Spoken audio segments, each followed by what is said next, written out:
Dobro jutro, evo ga, prebudili smo se še v eno prekrasno jutro. Tokrat smo v samem centru Gornjega grada, pri katedrali. Tukaj smo imeli tudi jutranjo svetomašo, tako da smo pripravljeni na nov dan.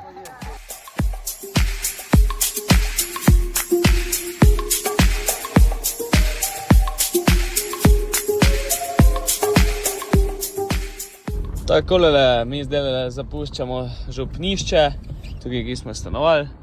In gremo počasi proti Gornjem gradu. Gornjem gradu. Spet smo prišli na Gornji grad, tule bo ena kateheza, pol pa nas čaka kosilo, pa še ena sladica, pa pot domov.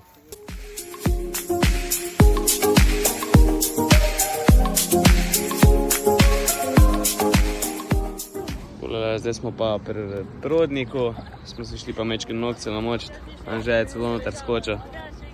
Takole. Še pojedli smo palačinke pri Prodniku, zdaj gremo pa proti domu. Prišel sem domov, vidim, da je tukaj kar prekrasen kupček žita.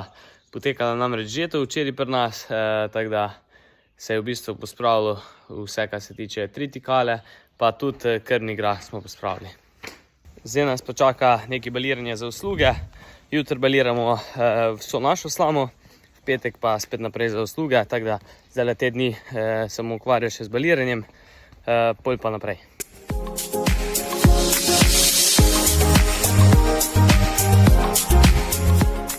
Evo nas v akciji, končno nazaj v kabini. Gremo. Evo ga, zdaj smo zbalirali, bomo pa še namazali balirko, ker se je 320 obrnilo, nože smo vzeli že ven, tako da bo ready za jutri.